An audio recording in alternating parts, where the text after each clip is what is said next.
Welcome to Life in Red. Following my Unsinkable tour of bringing you amazing people, pleased to be joined by my good friend, Chris Cull. Welcome, man. Thank you so much for joining me. Thank you for having me, brother. I'm excited for your story, I mean, it's something. You have a vast experience of all the trials and tribulations life can kind of throw at you. I don't even know where to start in some cases. So I mean, I'll ask this question very broadly for you. When did you start to experience mental illness, and like take us through the beginning time of your story? Starting with mental illness, I found when I actually noticeably when I was a teenager. There's just a few things that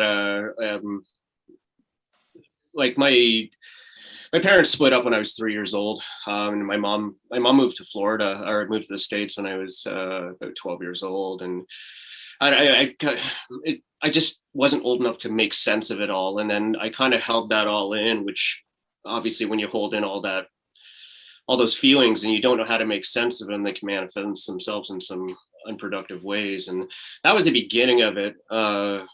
But it's definitely got much, much worse as the years went on. My dad, who he primarily raised me.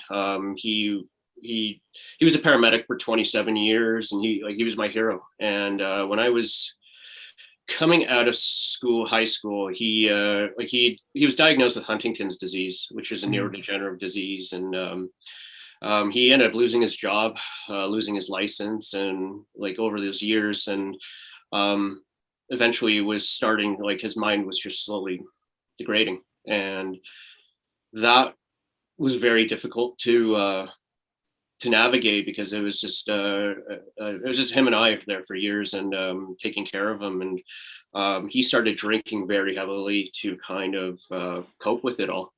And within that, like, by this point in time, like 19, 20 years old, and he always had said that he was never going to let himself break down to the point where he was like didn't know, like, you know what I mean? He was just to the point where he needed to be put in a home, because because his mind broke down too much. And he said you'd never get to that point. And I always knew, like, I mean, within that, I watched my grandma go through that same thing, and like he just wasn't. And I understand why. If I were in that position, I couldn't say I wouldn't do the same thing. Because it's an awful disease. But anywho, so when I was about 20, he started actually trying to take his own life, and it was hard. It was rough, because I didn't know. I didn't know every single day if I was coming home to the worst day of my life. And then living on that knife's edge for years, it was just hyper stress for years. And then there was one day where he had told me that he was going to do it the next day.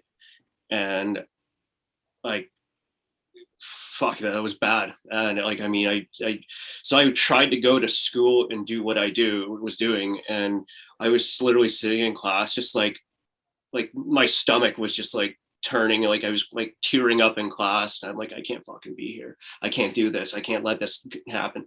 So I drove home from school, and literally as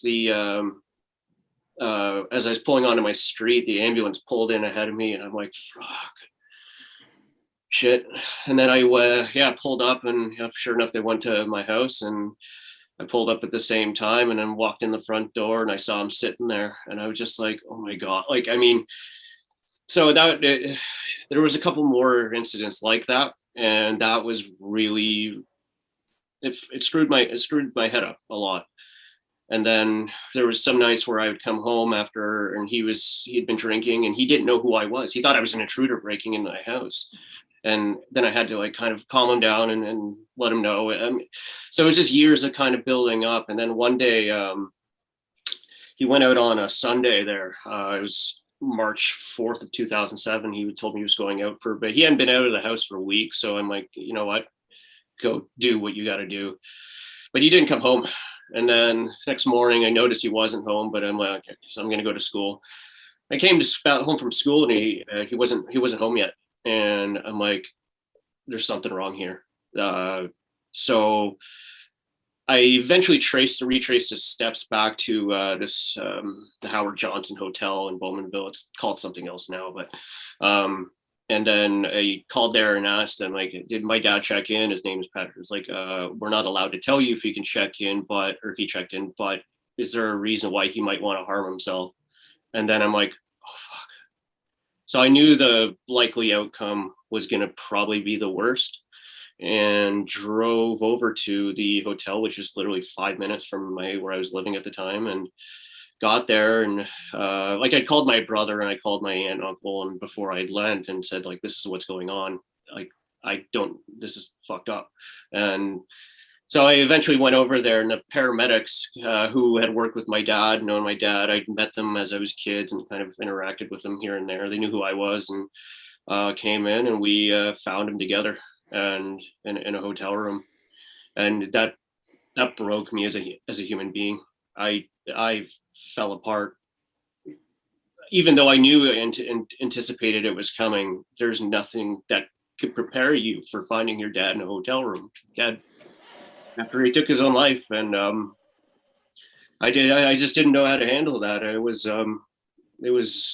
heartbreaking. And within all that, I tried to I just did everything I could just to avoid those feelings. And that's how I tried using opioid, Percocet specifically, in the probably 9 months leading up to that moment of when he passed, because, like I said, I was just kind of hyper stressed all the time. And that seemed to be like, I just wanted to be able to calm down enough so I can kind of push through and get through my days. And after he passed away, though, that was it. I went full head first into that, because I didn't want to feel that pain anymore. It was awful.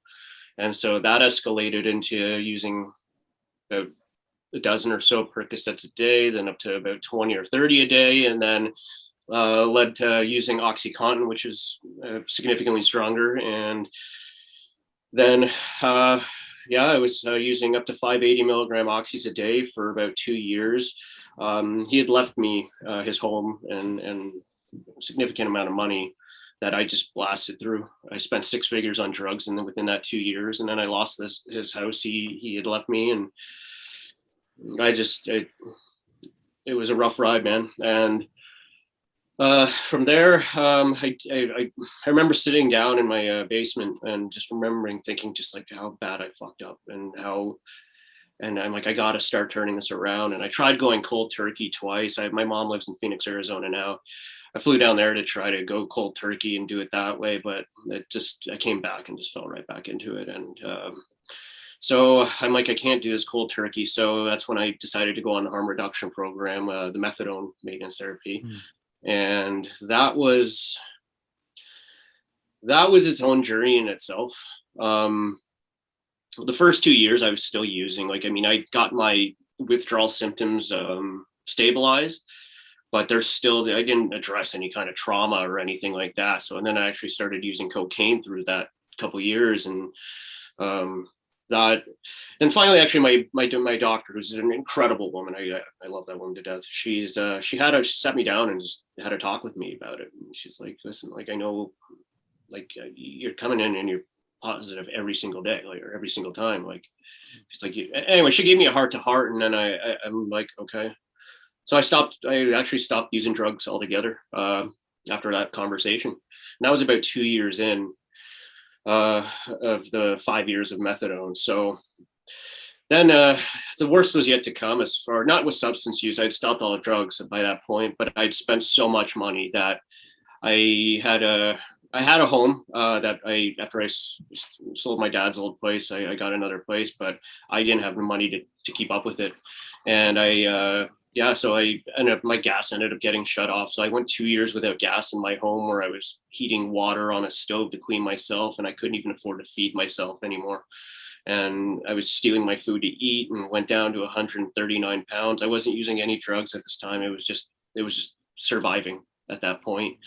And then I got a job working at Walmart in Bowmanville there, and that led so this is about 3-4 years in now with in methadone, and then this one incident happened where this guy came up. I was on cash. Working at Walmart, you take a lot from people because people complain enough. They know they'll get what they want if they complain enough. So it attracts people who are going to complain a lot. So it just, you take it on the chin all day. And then this one guy came through with his groceries, scanned it all through, and then he had these 3 apples at the end of his groceries. So I put the apples on the scale, punch in the numbers, and he's like, "That's the wrong price." And I'm like, I just pulled out the flyer, show him it's the right price. He grabbed all his stuff and just stormed off. And I'm like, whatever. And so unbeknownst to me, he went back to the produce department, and you know those hard plastic signs that dangle on the produce bins that have the pricing in them? Mm-hmm. So he grabbed that off the apple bin, came back, and he frisbeed it in my face and cut my nose open to save 50 cents on 3 apples. I properly lost my temper.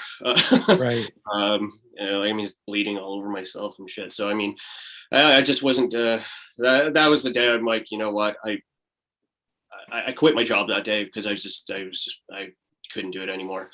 And then it's just like, okay, now it's like, okay, what are you gonna do now? Like, what I realized was like, I was tired. I was tired of just surviving. I was tired of looking at a clock all day, just wishing I was anywhere else. I was tired of the withdrawals, the starvation, the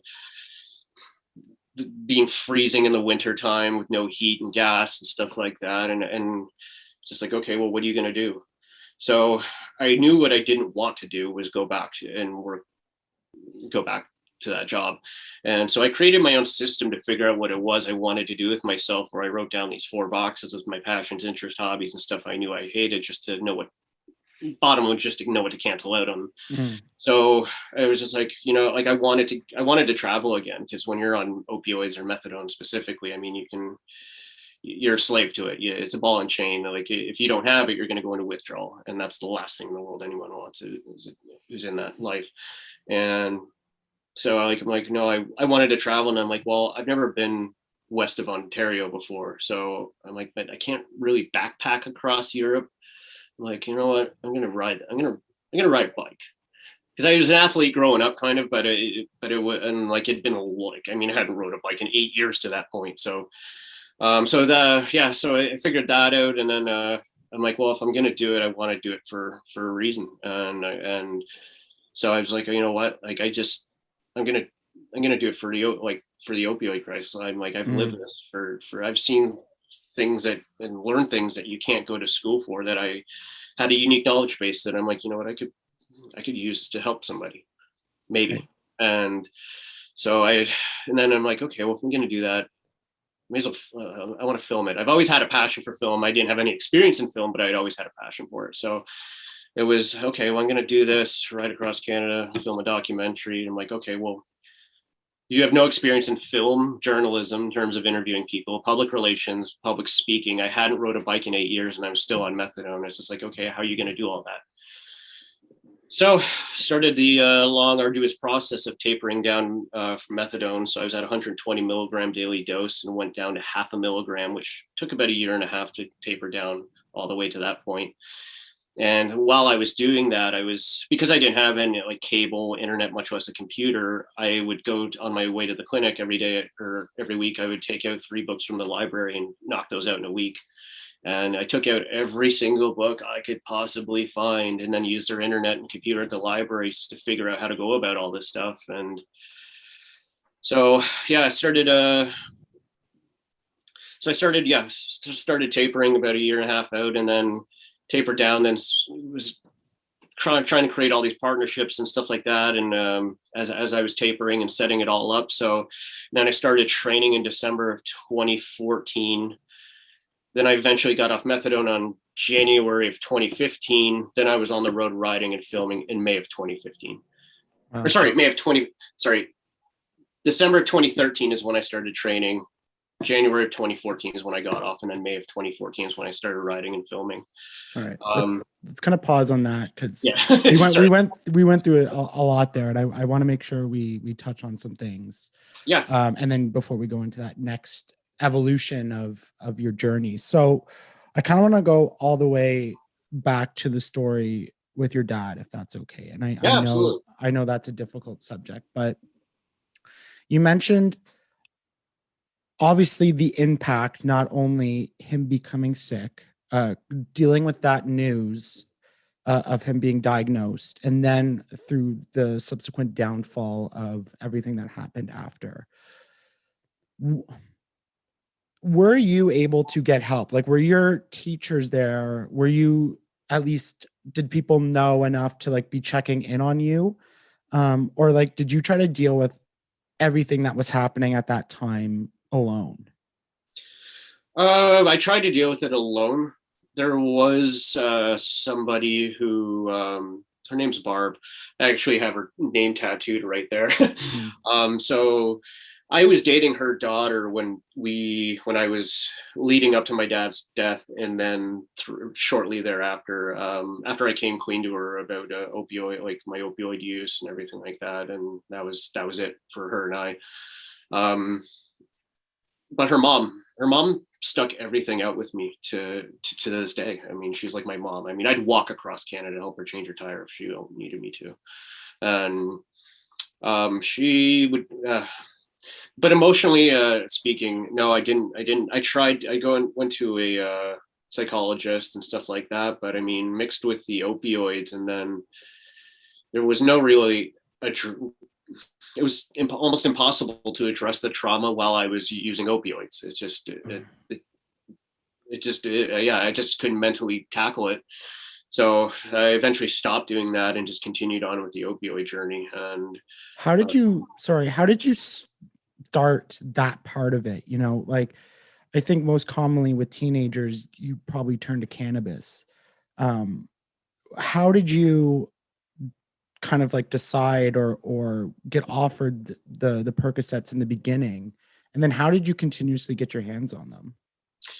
so well, I grew up smoking a lot of cannabis, and you meet people, Right. dealers, and stuff like that. And then actually, ironically, a buddy of mine, he's I remember I was given Percocets when like after like dental surgery when I was a kid, and I just remember that feeling it gave me. And then after or shortly before my dad's passing, and like I was just so stressed out that I needed something to just unwind it.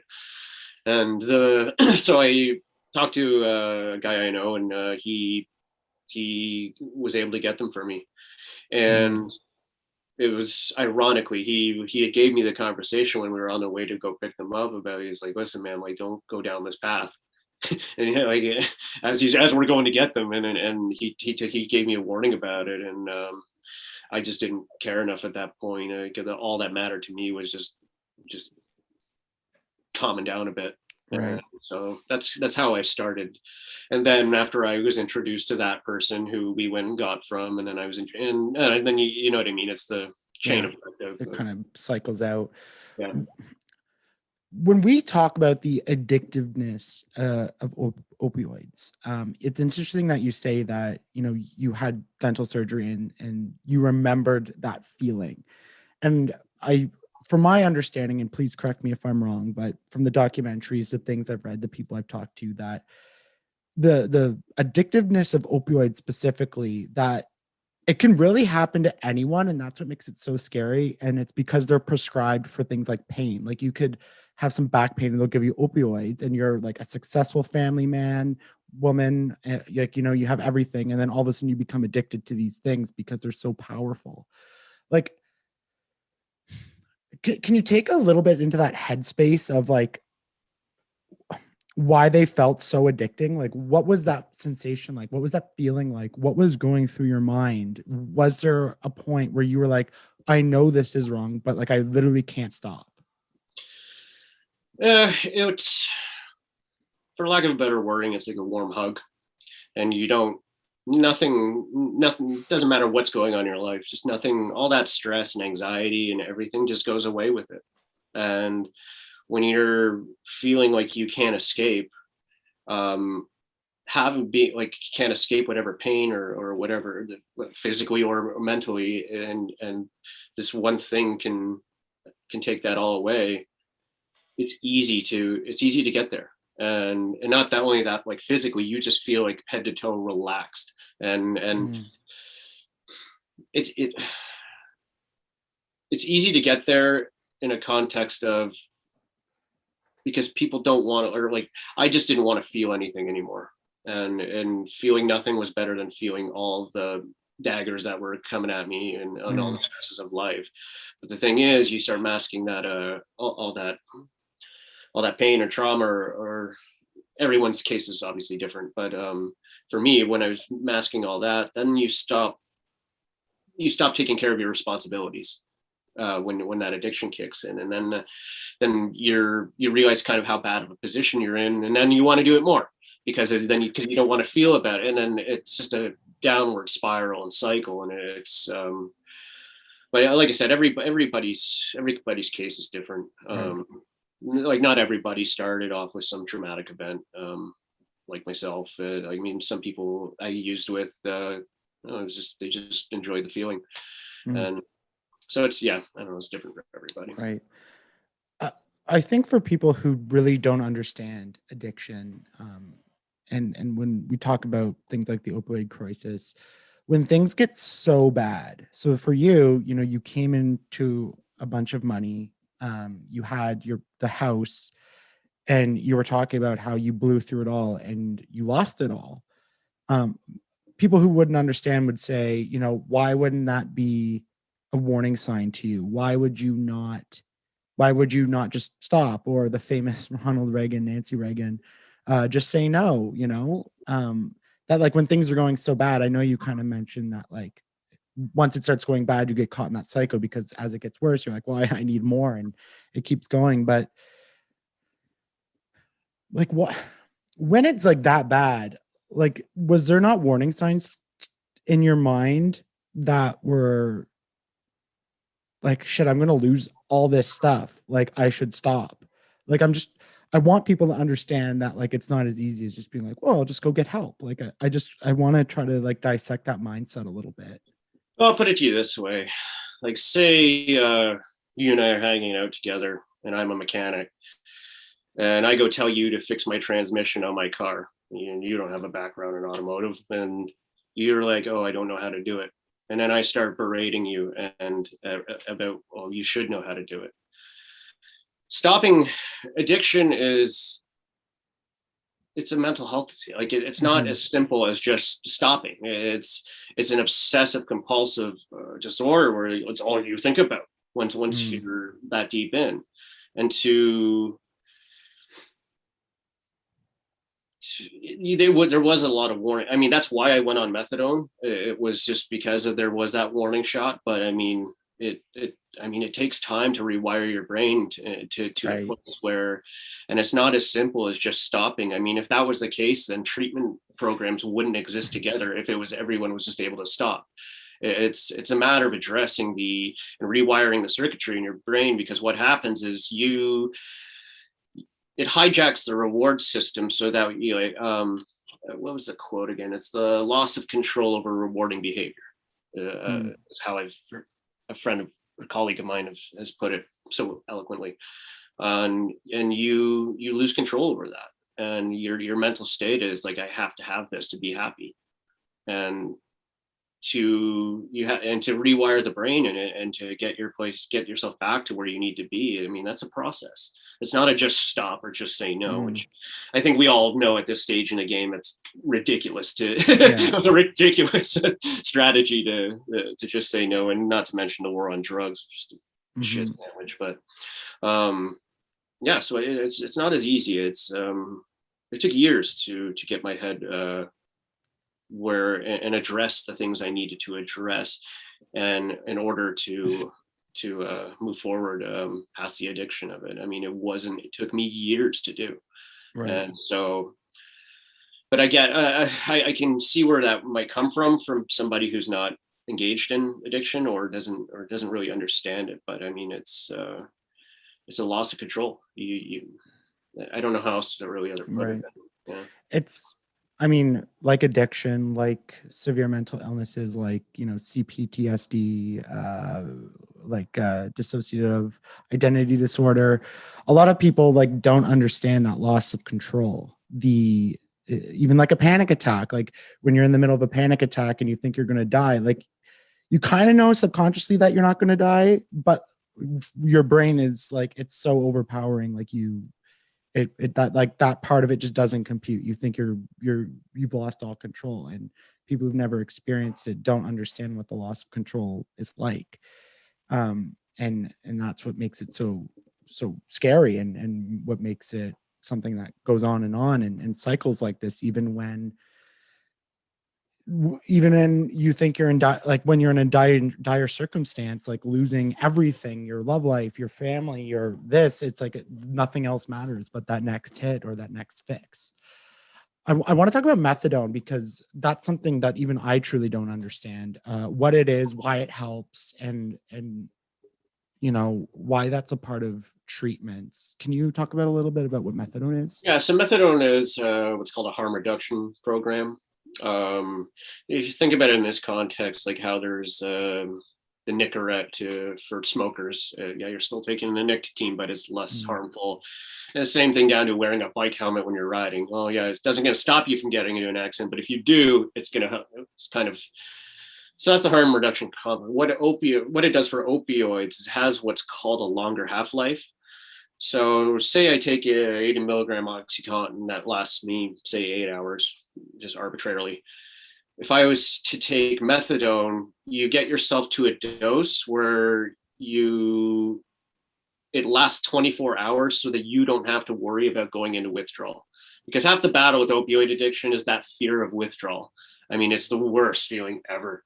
And what it does is it allows you to stabilize your withdrawal symptoms in order so you can start focusing on building yourself back up. I mean, so if I was just on, say, like I said, with Oxy, say 8 hours it would last, then I'm like, okay, I got to make sure I have more so I don't go into withdrawal. That what methadone did for me anyway, was take all of that away. That dynamic of worrying about going into withdrawal. So then I could actually start focusing on getting a job and start focusing, and then my bandwidth isn't all taken up by the fear of being violently ill if I don't have it. So like describe what the withdrawal is like? How, like as soon as 8 hours is up, like all of a sudden you're really sick? Like what's kind of going on? oh there? yeah, oh, it's the worst, man. It's like chills, hot flashes, your emotional state is up and down, you're crying, all that stuff that you're masking out, it all hits you like a punch in the face, and all the trauma and everything would come to me. So I just bawling my eyes out and then, yeah, like just the cold sweats, the hot, it's like the flu times 10. But when you actually have the addiction piece into it at all, the obsessiveness over that is you'll do anything to get it and not feel like that. And that's where I know that's where people's behaviors can come to a place where you are doing stuff that's not conducive to a good life, where because you'll do anything to not feel like that. That means you're willing to kind of do things that you wouldn't morally or ethically kind of stand for if you weren't in that state, if that makes any sense. Well, things like violence, things like you said, you mentioned stealing, stuff like that, and your moral compass is kind of either gone or out of whack. Exactly. So, but methadone was not ever, and methadone is not a cure-all. It's like I said, you're not going there for therapy. You're going there to stabilize your withdrawal symptoms. The other piece of it is if kind of for people who really want that recovery. I mean, there's you have to seek out other therapeutic options to overcome that mental barrier. Like my thing with getting off methadone, I mean, I tried a couple times to do it and tried to taper, and I just wasn't able to. And then it actually wasn't until I came up with that plan to do the ride and the film and everything like that, where that Mount Everest of getting off of methadone just turned into a smaller step to something bigger. So mentally, it just broke it down to like, oh, okay, you can do this. You have to just do this in order to get to here. And then instead of that being the be all, the end all, it was just like, okay, do this, take the step, and hop on to the next level. And that was actually what I found was the difference, and that and having an awesome doctor who genuinely cared about my well-being was those are probably two of the biggest factors of so trying to get off the drugs is one thing. You know, all that work you had to do, all the physical, the mental turmoil of trying to come off all these things is one thing, but like you kind of briefly touched on, like that didn't solve the trauma. That didn't address all the things that you still were feeling and that you've been through and that you were subjected to, especially during like a really formative time in your life, which I think, well, I mean, I don't know if you're the same way, but like, you know, that's when I really started to experience mental illness, like right after high school into like my early 20s is where it like really just kind of hit me like a ton of bricks. And I think a lot of people go through that as well. So while we're all going through that change in our life, you also were dealing with way more traumatic things going on. So obviously that took a toll. How much work did you put into, you know, once that the drugs were kind of like you were off of them, or at least like you knew you were going to be able to come off of them? What sorts of work did you do to work on, you know, all that trauma?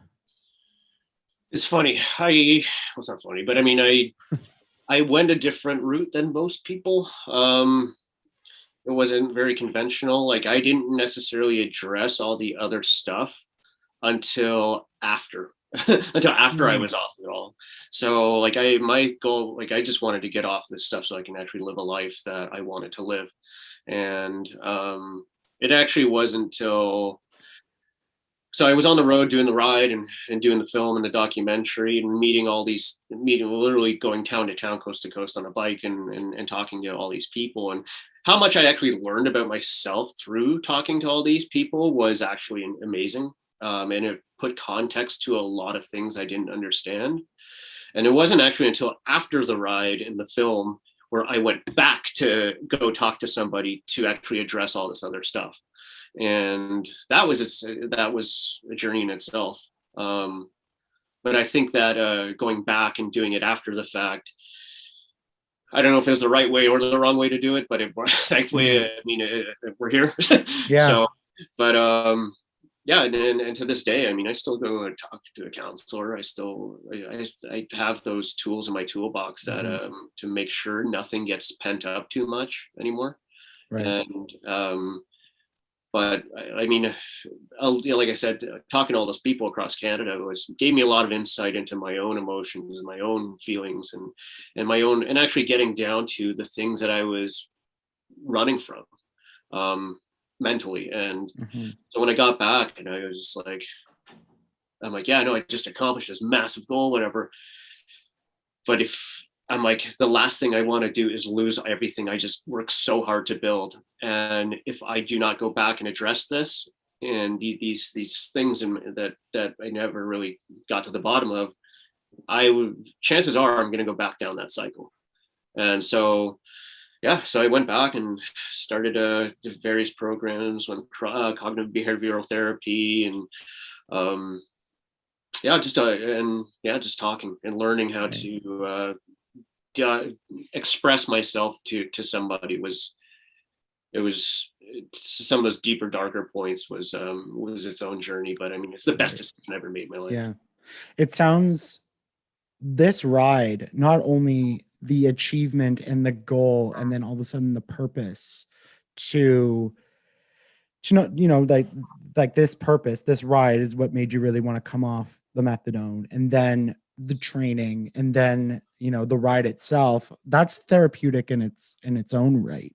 But sounds like this total ride was like, the whole ride was just this giant healing journey for you, where you learn so much of talking to other people. But I mean, I know for myself, when I'm by myself, I do a lot of talking to myself in my head, right? I dissect all the things that are going on in my life and all the things I'm feeling. I'm like, you know, why am I feeling this way? And I think when you're riding across Canada on a bike, you probably have a lot of time to really think about things and push yourself as you're going through the physical and mental anguish of doing what you were doing. So let's talk about this ride. where did you start? Where did you finish? You know, like how difficult was this? How jacked are your legs? What was that? Let's take us through the ride. Yeah, so the ride was Victoria, BC to St. John's, Newfoundland. That was my attitude was once I was actually the ride. It sounds weird, it is weird. The ride in itself was the easy part. It was everything I had to do to get to the starting line that was the hard part. And now when I'm on the road and riding, I'm beyond happy. Like, I mean, that was my happy place. And I'm like, I'm out here, I'm doing it. And like, I mean, I've never felt more alive than when I was going across Canada. I found that actually using my experience as a tool to propel me forward was a big benefactor. Where, for instance, like withdrawal symptoms, I've suffered days of withdrawals. And the thing is, when you're riding on day 4 in the pouring rain and you're like on hour 8 of this, and you don't even have enough time to dry your clothes before you have to hop on your bike and do it all again, that can get to you. But my thing was like, you know what, this sucks, but it's not nearly as bad as that discomfort of withdrawal. So when I was able to mentally minimize that just by using my experience, that really helped with kind of getting through the harder times. Don't get me wrong, I did hit the wall mentally on both of my rides across Canada, specifically in Brandon, Manitoba. The prairies have a way of, yeah, physically it's easy, but mentally it's hard because you don't feel like you're getting anywhere. Oh, so wow, it's like a giant metaphor. yeah. So it's just like you're going, and I mean, by this point you've rode thousands of kilometers, and you're like, oh my god, like I get what the hell. And so, but yeah, no, it was an epic journey. And then like, in the fact that I was trying to do something that was bigger than myself, and something I believed in enough that where I was like, you know what, I'm gonna do it or I'm gonna die trying. And had a couple close calls with some trucks and cars, and got hit by 3 trucks in a car between both my rides. Nothing catastrophic, thankfully, but it was it's the most beautiful experience of my life doing that ride. How long did it take you? How long were you going for, like, during the day? Was it like a 12-hour thing, 8 hours? Like, some days it was maybe 12, some days it was like 3. Like, how did you try to like plan out the process? Or was there like a plan in a sense that like, oh, I want to do this by like the end of August because then it's going to get too cold? Like, how did you put that all together to actually do it? For my first ride, I didn't have a definitive end date. My thing was, it depends on the day, really. Like, my thing is, I'd rather ride 10 hours in the pouring rain than 3 hours against the wind. Yeah. So if, like, I mean, in the prairies, actually, there were, like, in Saskatchewan, I remember we started the day and I was like literally cutting like 5 kilometers an hour because the headwind was so bad. And I'm like, you know what, boys, we're calling it a day. I'll make up the distance tomorrow. But so, and then actually doing some, like I say, on a nice day where I think the most I did in one day was 200 and I want to say 67 kilometers in one day, which was through the prairies. But I went west to east both times because the jet stream runs west to east and you want the wind at your back more often than not. Right. So one day I just had an awesome tailwind behind me. I'm like, okay, I got to use this and go as far as I possibly can in one day. So yeah, and I made it to Moose Jaw that one day. And but yeah, no, so it just depended on the day, really.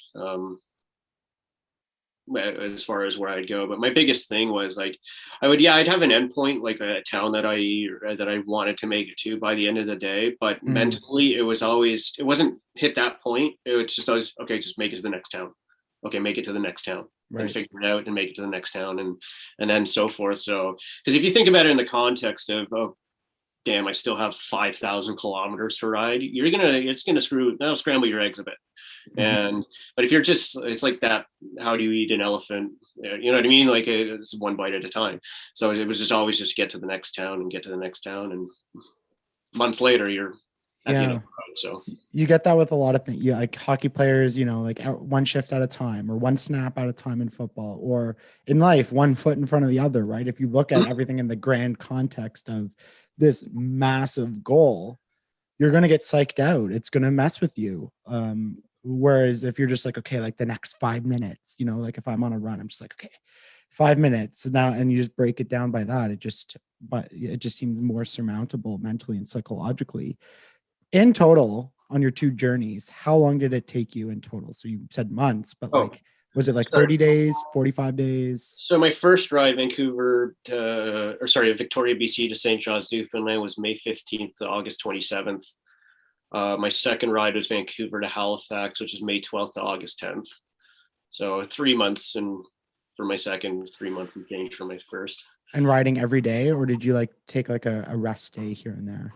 The odd rest day here and there. I mean, because my biggest thing was the ride, I was confident I could do. That wasn't really the concern. My concern was actually the film and getting the stories, and because that was where, I can ride a bike. That I know I can do that. That's not an issue. But can I actually put this film together and make it because the cause was the important thing to me, and making the film was just that portion of it that I desperately want to succeed at. So it was finding the interviews was really hard out the gate. By the end of it, thankfully, I got some media coverage in Toronto and out east, and then by the end of it, people were coming to me for interviews. So it was, but damn, that was stressful. Right. And trying to find all these stories and try to document all the conceivable aspects of the opioid crisis. So that was like the grander goal when we're talking about the connection to the opioids and what the cause of the ride was, to bring the awareness. You were going from town to town, city to city, destination to destination, trying to find people with experience in the opioid crisis and bring those stories to light. Was that like the connection you were trying to make? Yeah, so I wanted to try to cover all the angles. I mean, like what we were talking about before, like it's evolved to something completely different now. So some of what's in my film isn't even like relevant at the moment. But my thing was at the time was so like all the different aspects from harm reduction to, like, for instance, in Victoria, BC, there was a nurse that was taking pills from her hospital, and she had overcome it all by that point, but she shared her story. Then filming in Vancouver's downtown east side, that I really regret how I went about that. But there, and then I had shared my story with Partnership for Drug Free Canada, and then the mother who had lost her son, Chris, her name is Sharon. She had lost her son, Christian, about 9 months prior to my interviewing her. I was riding through the Rockies and got this email saying, "Oh, I read your story in there." I'm like, "Oh," and she shared, and then she shared with me her story on that website, and we got to talking, and then I'm like, "Would you want to sit down and talk about it?" And then so we met in Calgary, spent the day together, and I mean, it was a very fresh wound, and that was probably the most impactful interview personally, and I think in the film, was just going through her experience, because that wound was so fresh and she was just so brutally honest about it. And then it just became a networking thing where I would meet one person, they would go like, "Oh, you should talk to this person," and then you should talk to this person, and then you should talk to, and so it was that was kind of how I landed all the interviews. But like I said, it was trying to get all the conceivable aspects of the opioid to try to give it a well-rounded view. Truthfully, I went in retrospect, I went in there with a bias, a personal bias of my own experience and stuff like that. And then by the end of it all, it was just like I learned so much about it that I had no idea. I thought I knew a lot about it, like living it for that 7 years, but it wasn't until like I was done the ride and talked to all these people where I'm like, no, I don't know as much as I thought I did. And what was some of that bias? Because I think a lot of us get caught up in the lens of which we view life, and like we base everything and seem to think that life kind of revolves around our own personal experiences. So like, what was this bias that you went into it, and how did those conversations kind of change that perspective? to some degree, it was like, I was almost expecting to kind of just meet a lot of people who were like me and understood it, the crisis like me. Right. And then when I talked to other people or like people who had worked in it and everything like that, I understood there was a lot more variables to the equation than I was aware of.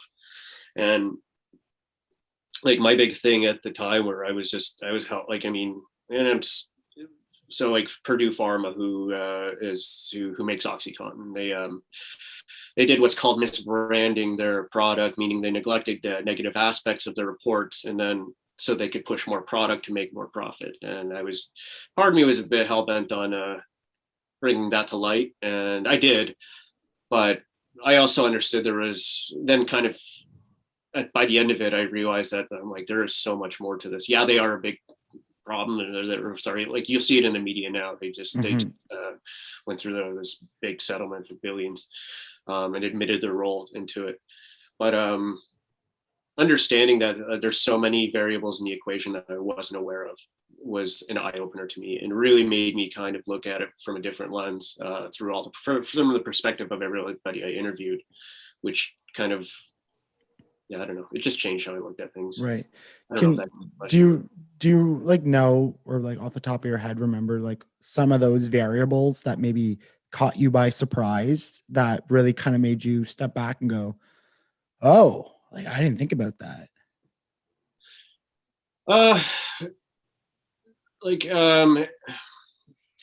Yeah. So because like I interviewed, like that mom who Sharon, who lost her son. I mean, coming from like, actually that was more of the addiction perspective, that I didn't, it was like looking through it through the lens of, say, Barb, who I mentioned earlier, or my own mom, Right.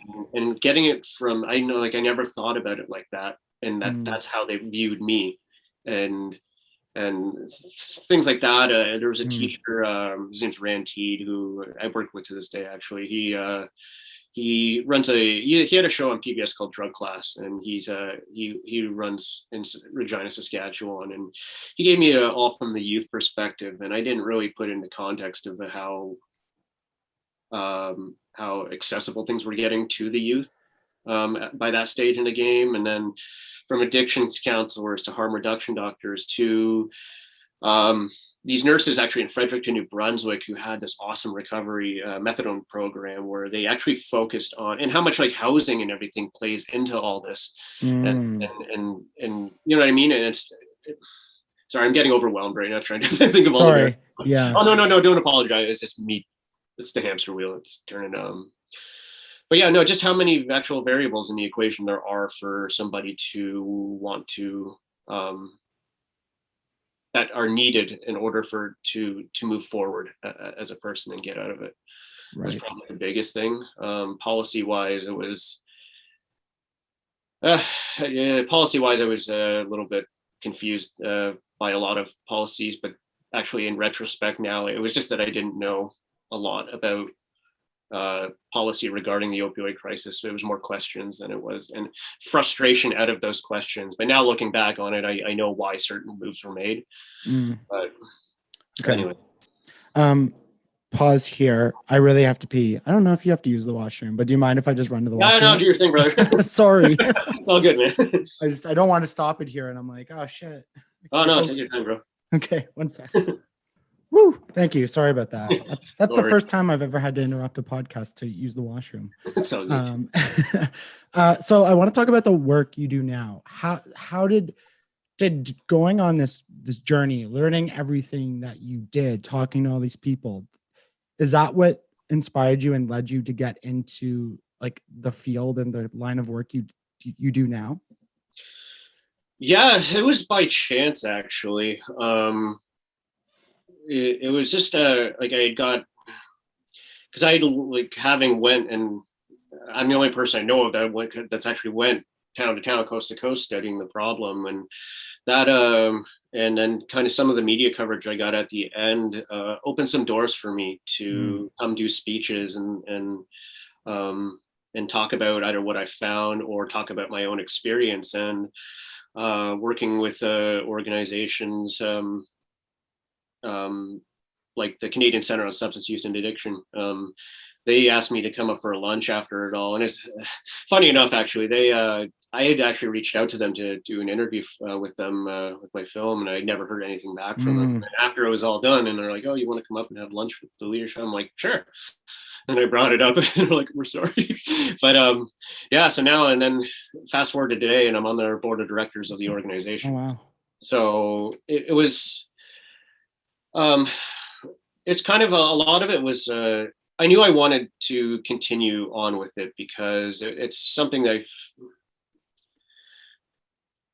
I've lost a lot of great friends over the years to overdoses, dozens of people who undoubtedly would have done a lot of good in this world had they had an opportunity maybe to have more time to figure things out.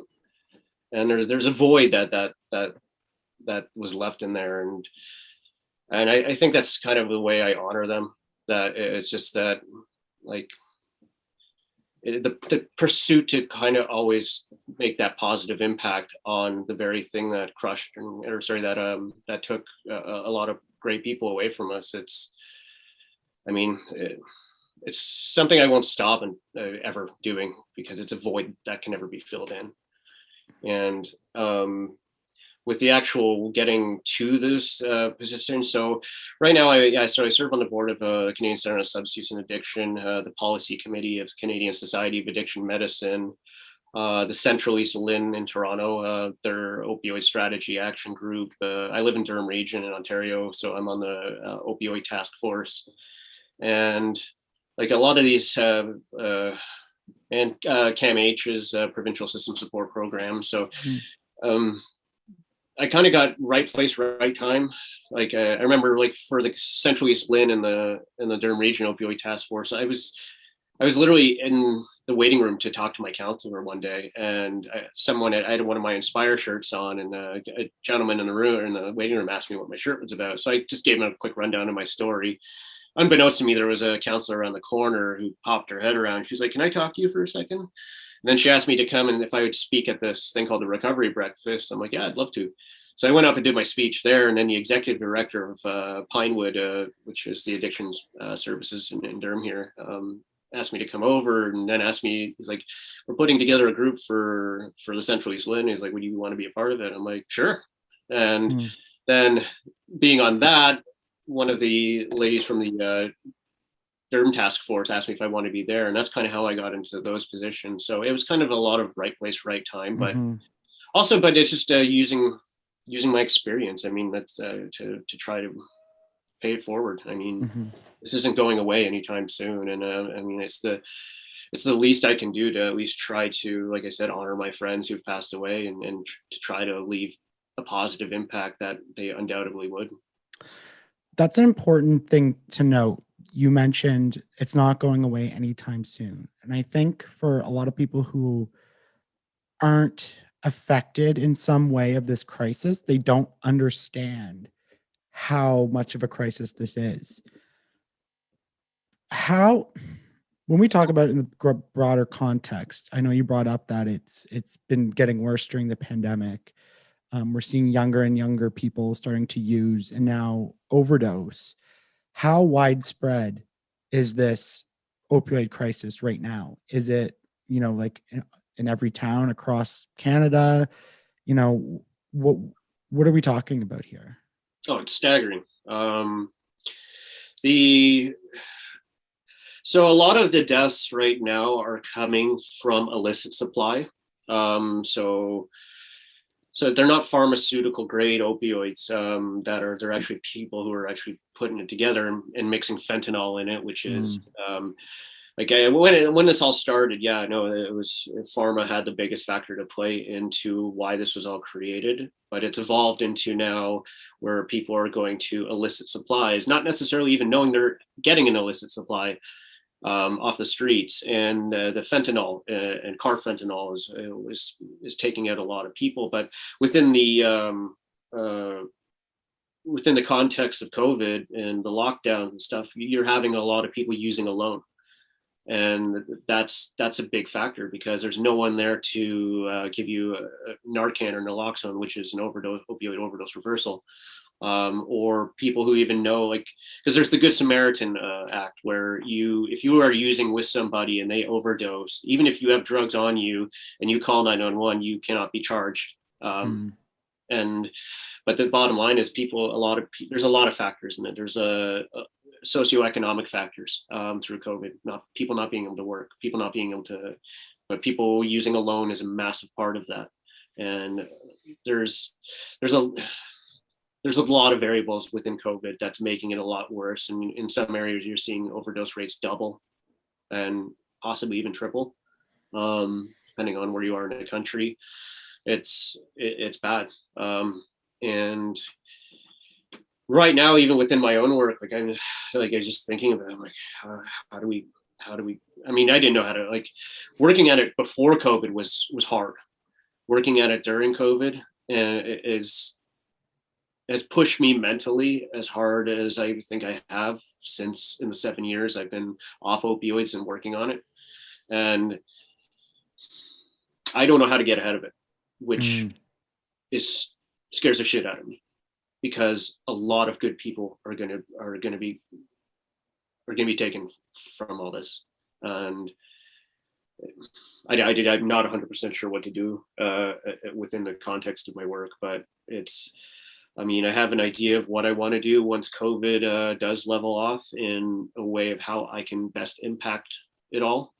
But I have to wait till COVID ends and then to try to make that happen.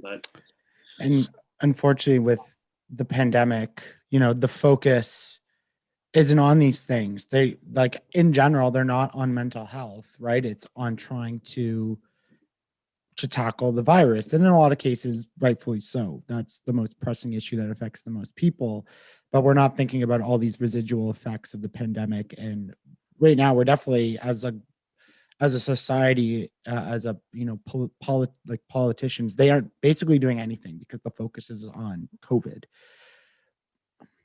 I know you don't have the answers. I don't expect you to have all the answers. If you did, we wouldn't have a problem.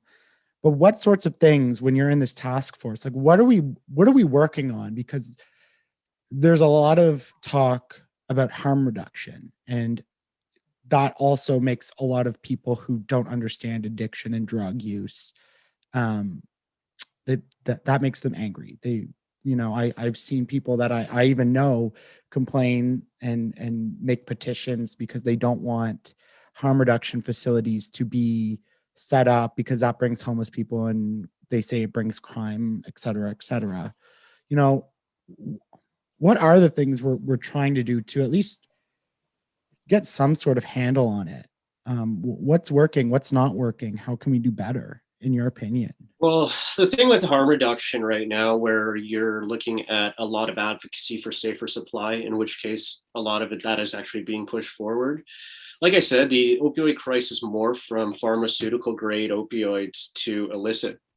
And most of the deaths are coming from the illicit supply. Mm-hmm. So, and knowing that it's the illicit supply that's killing people, then you have to give them a safer supply to make sure, like I said, it's harm reduction. It's not necessarily that it's not going to kill them, but it's going to alleviate the possibility of something being in those drugs that could kill you.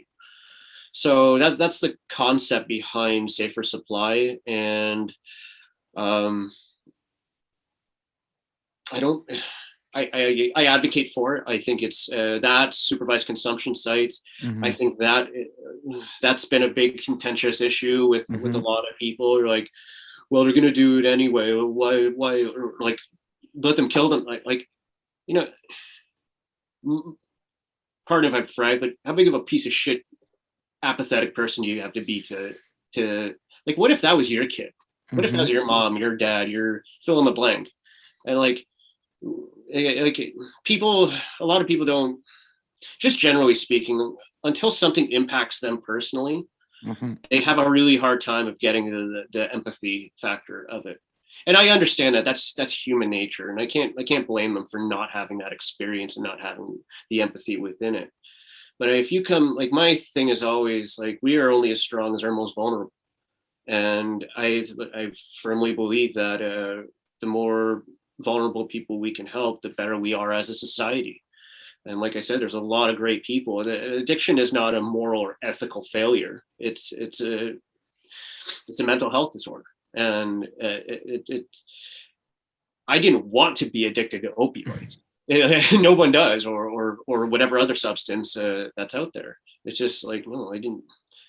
But I don't know. It's like the stigmatization that goes on in mental health and addictions is absolutely ridiculous. And I think if everybody kind of looked at it from a place of, well, what if this was my kid? What if this was my dad, my mom? And because I'm a firm believer that, like, when somebody passes away from an overdose, there's at least 5 people, family, friends, that are immediately around that person enough that those people are affected. So when you put those death statistics into perspective, I always multiply it by 5, because there's always people around that person that are affected.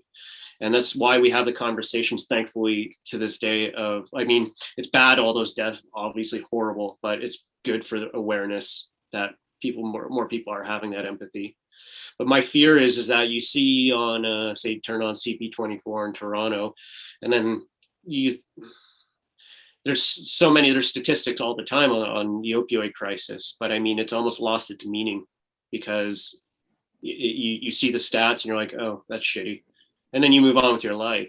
And that's why kind of the work that I wanted to do with my film, and even the work I want to do after COVID, I want to document those stories, because I want to humanize people so that people can empathize with the individuals who've lived it. And I think that's really how you change the hearts and minds of people.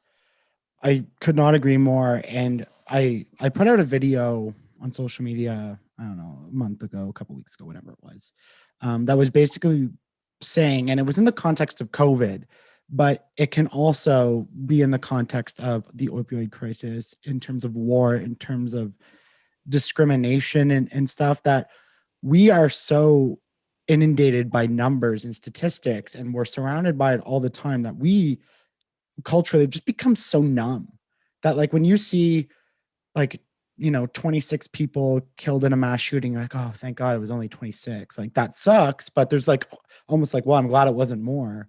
You're not. And in terms of the opioid crisis, that's exactly it. When it's like, whatever the number is, I think I heard 3,000, I could be wrong, that, like, that is a person. And like you said, that is connected to, they probably had a family, they had loved ones, they had friends. And, like, we can't become numb to statistics. Even with the pandemic and COVID, like, you see it all the time. They're like, well, 99.7% survival rate. It's like, we still have like, I don't know, whatever it is, like 80,000 people in Canada dead from this virus. Are you saying those people didn't matter so you could go out to have a beer with your friend? Like, that's not how this is supposed to work. Like, we're supposed to care. We're supposed to care that somebody has died. It's not just a number on a piece of paper. Yeah, and I mean, actually, I'm not going to go there with that comment, but no, I had a comparison, but I'm not. I think it's probably insensitive, but yeah, no, that's these. Every single one of those numbers you see. Yeah, you might see a number on the screen. I see a family that's affected, friends that are affected, and an individual who that passed away. That's one person I see on those numbers. Now, when you multiply that into fill in the blank, I'm off the top of my head, I'm not sure where statistics are at right now, but it's just like, no, like I remember back when I was on methadone, and there was a coffee shop around the corner from the clinic I was at, and they were petitioning to get that closed down. And this is actually literally a month or two before I was actually getting off of it. And that pissed me off so much. And I'm like, what if this was, and that's the same thing I said to him. And I probably didn't address it the right way, because I got really emotional about it. I'm like, well, what if this was your kid that needed the service? I'm like, this is how it helped me. And then I went to explain to it, this is how it helped me.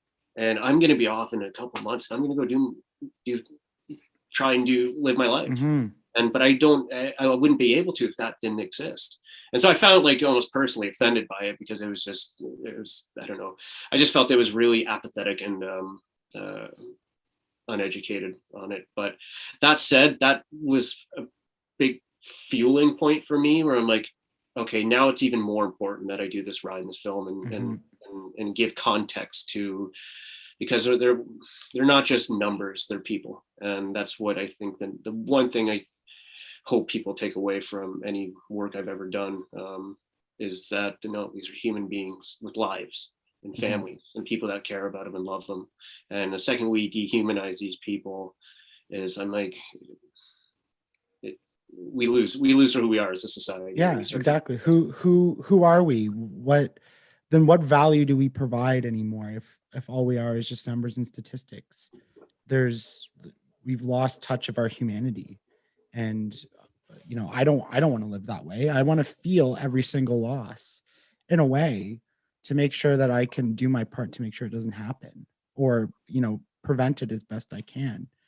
When you're giving a speech, when you're talking about your experience, and especially to like teens and young men and young people, what's your message? Are you trying to prevent people from going on and experimenting with drugs? Is it more of a education, be aware?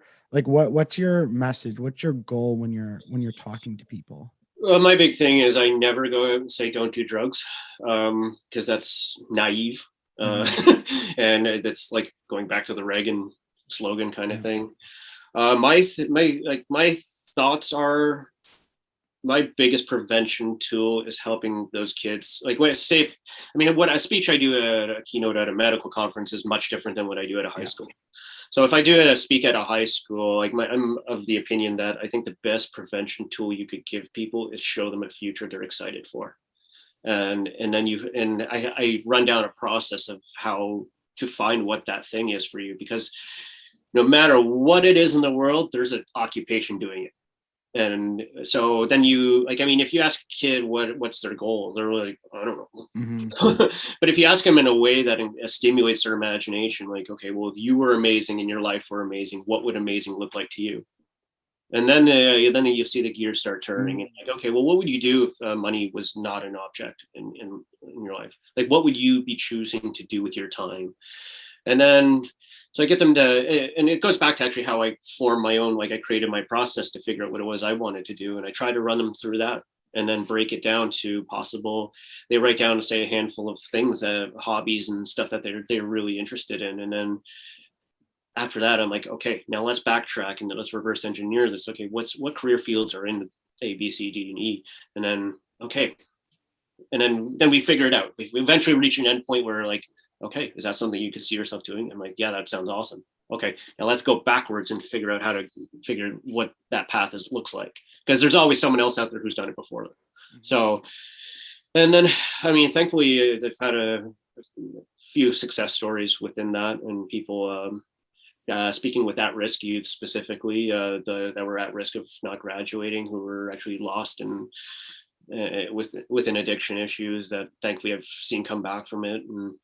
But on the other side of the coin, with the medical conferences, like a keynote or whatever, it's more it's talking to my experience and what I learned through that. So that, because if chances are I'm speaking with I'm talking to a doctor, a nurse, or whatever, and if my experience and my insight into my own experience can help them do their job better, I lay it all out there. It's more of my story and how not necessarily my story itself, but how I went about doing it and where my headspace is at through specific moments of my journey. Yeah. That's why I kind of asked you some of the things that, that you went through and where your head was at in those moments. Cause I think it's one of the unfortunate things about kind of like the stuff that we do and that like other advocates do for whatever the cause is, that like we have to kind of relive some of our worst moments in trauma in a lot of ways to try to help people understand like where you are and like when you're in your darkest moment, when you're at that point, like what's going on through your head. And like that, like you kind of mentioned, like that's how you get people to empathize with you because they're like, you can take them into what you were thinking at the time. But it is, for me, it is like a morbid thought that people can't kind of get to that realization on their own. Like it's important to understand and learn about what people are going through. But I always kind of cringe at the fact that sometimes it's like I have to expose myself in Mm. order for you to care, and in order for you to do a better job in certain cases. I was actually thinking about that the other day. I'm like, man, like sucks. It sucks in a lot of ways that we have to do that. Yeah, no, that's been one of the hardest parts of it all, because and I'm writing a book at the moment as well, and Oh, that's been its own journey, of because I mean it gets as deep as I can possibly get. mhm. I mean, but over the years, I mean, getting up on stage and talking about the worst moments of your life, and just where your head was at during like the time I contemplated suicide, and having to talk about that on stage in front of like a couple hundred people, that's hard. That takes a lot out of you. Mhm. And it does suck that we have to expose our or expose ourselves to. But I mean, man, if my exposing myself helped those 200, 300 people in that room be able to do their job more effectively and more compassionately, with more humility, then that's so worth that moment of discomfort for me to facilitate them coming to some understanding that they may not have prior to my speaking. So that's how I justify it anyway. It's Well, for something I'm bigger. sure you've heard it, and I'm sure you probably thought it that if it saves one life, whatever Yeah, we do, like everything is worth it. yeah, 100%. And like I'm thankful people like you, like our Unsinkable team, like other mental health advocates, are willing to put themselves out there because I mean, I know it helps. You know it helps. I'm sure you've had stories of people who have told you how it helps, and like that feeling, like one, it's like holy shit, like I can't believe it. Like just me talking helps somebody. That's a weird and foreign thought to me, but I mean, like that, you're right. Like that is what makes everything about it so worth it. Yeah, no, you're 100% on point. You hit the nail on the head. I mean, like it's when people come to you and say like I that's exactly how I felt, and I Mhm. never really knew how to articulate it or understand it, and I never really looked at it that way. And I mean that when you get those messages, like I mean, it's amazing. It's amazing to and because you know what, this might be the first time this person's talking about this stuff in their life, and maybe that's just the gateway to them getting the possibility of the help they need. Mhm. And I think that that is powerful. I mean, and that's worth doing, and that's why I'll continue to do it. Mhm. Before I let you go, I want to get a sense of the picture, the broader picture of where we're at, short term, long term, specific to the opioid crisis. Where do you see this going? You said it's not going away anytime soon. What are we expecting? You're on that front line of like trying to figure out what to do with your teams. You know, where do you see it? It's difficult to say at this point. It's really, really difficult to kind of forecast coming down the pike with this because one, I don't know when COVID's going to end. Yeah. Or well, no one does. But I mean, it's just that I know that these overdose deaths are going to continue to climb, continue to spike, and like I said, there's a lot of things that factor into that equation, like people using alone because of COVID, and socioeconomical issues that lead into drug use and wanting to escape their lives and going to that. I mean, so there's a lot of things that factor into it, and Mhm. it's how the crisis has evolved through the pandemic is. I mean, there's variables that I still don't understand within it. But like, I mean, it's short term. I think safer supply is going to be the thing that saves a lot of people. Yeah, treatment, everything's a different conversation, but as far as actually keeping people alive in order for them to get the help they need, I think safer supply is the way to go. We do have provinces who throw their ideological foot forward that I think is detrimental to helping the opioid crisis in any way. That and the thing is, we all need to be on the same page in order to fix this. And when we're having, especially in the polarized environment we are in now, and people drawing their line in the sand with ideological rather than looking at the evidence-based, it's staggering at some points. It's frustrating, but I mean, that's the way it's always going to be. And I don't, it's just the world we live in. Long term, my biggest thing is we need to start playing this like a chess game and trying to be 3, 4, 5 steps ahead. And instead of, I mean, we're going to have to, like, in order to get ahead of this at any point, I think we have to be more proactive than we have been. And like I said, and what that looks like, I don't have the answers to, but it's just, we have to be doing more than what we're doing. And don't get me wrong, there's a lot of people that have given their heart, blood, sweat, tears, and heart and soul into even making it to this point. And there's like, my hat's off to all those champions, because they're legitimate heroes for the work they do. But now moving down the pike, it's going to get worse before it gets better. And it's shitty to say, but it's the reality of the situation. But the best we can do is, I don't know, continue on to humanize the problem, so that more people do have an empathy towards our vulnerable members of society. And I think the more we can do that, the more we can break down stigma. The more we can break down stigma, the more people can go get help. Yeah. So, no, it's, and we barely talked about policy. We barely talked about organized crime. We kind of were talking about it before we turned the mic on, but just all the different elements at play. And I think you nailed it, that we need to humanize the problem and break down the stigma, and realize that safe supply and harm reduction right now is like the best we have until we can figure out how to get the rest out of there, because right now we're losing the battle, and people need to understand that. Mentioned you're writing a book. You have the documentary, you're speaking, all these different things. How do people find all that? Do you put that up on your website, social media? So my film's on my website, inspiredbyexample.ca.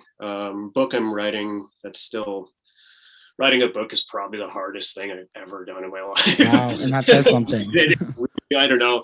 I don't know if I'm cut out to be the writer or not, but right. I mean, that mixed with like exposing just all these deeper side of my story that I've never really delved into before. That, and then when this is COVID's all over, I want to do one last ride with the show, where my film was going town to town, coast to coast, documenting these stories and then sharing my own story within the film. Part of it all was going out and doing all this crazy stuff I dreamt of doing that I couldn't do when I couldn't travel. So I hit a bucket of golf balls off the mountains in BC, jumped out of an airplane over Montreal, etc. And so now my idea is to do a show about addiction, and do like an episode per province, where I'm going province to province and taking people's stories who went to the complete brink of destruction and came back, and then taking them out to do something they've always dreamt of doing. So, so it's like a Make-A-Wish Foundation for addiction and mental health. And Netflix, let's get on this. If you're listening. Yeah, so that's the dream right now. That's something actually I was working towards before COVID, and then when COVID kicked off, it was just like, you got to shelf that for now. So that's what I'm, come hell or high water, I'm gonna put everything I have into it once COVID levels off. That's my priority. Right now I just want to finish a book. I have an apparel line called Inspire. And I'm just going to continue with working as hard as humanly possible on all the panels and boards I have the privilege of being a part of. So it's been an adventure. The adventure's not over yet, but I don't know.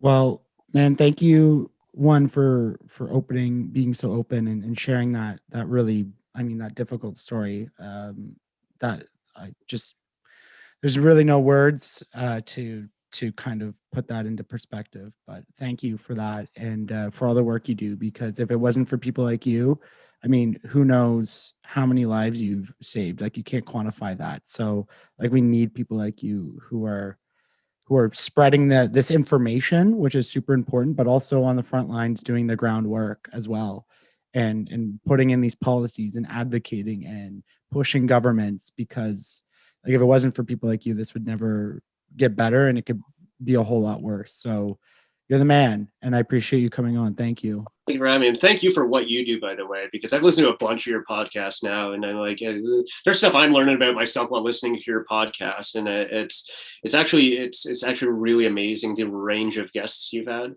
and their backgrounds, and like I said, it's all about humanizing the either mental health or addiction, and you do a phenomenal job at doing that. Well, so my thank hat's off. you. Just quickly, I was going to touch on it, but I kind of left it, is when you were talking about going place to place and hearing stories and how that just changed your perspective. I mean, like that, like my podcast is the less physical version of your ride. That's what I wanted to do: humanize problems, show people different lines of thinking and different experiences and different issues that are going on, whether that be mental health, whether that be race, whether that be scientific. I think it's important, and that we put names and faces to all these things that are going on, because when you just look at it in social media, like it doesn't resonate, and people just learn to scroll by it. And that, like we talked about it numerous amount of times, that's not the way we can do things. We have to know that all of these things that go on affect people. And so when you said that, I was like, man, that's the same thing as me. I'm just a little bit more lazy, and I'm not going across the country doing podcasts. No, I was actually reading through your story too, like a little while back, and just you're kind of actually, was it pause for pause? Yeah. So I was reading about that, and because my dog Chaz, I have his tattoo and his paw print there. He got me through it all. If that dog wasn't with me through that, I might not be alive today. So I mean, I'm just super impressed with all the work you do, man. It's awesome, and it's inspiring. Well, and keep doing what you do, man. I appreciate that. We'll have to collab on some more stuff moving forward for sure. I'm always around, man. Beauty, man. Thank you. All right. One thing, can I get a screenshot here of us? Yeah.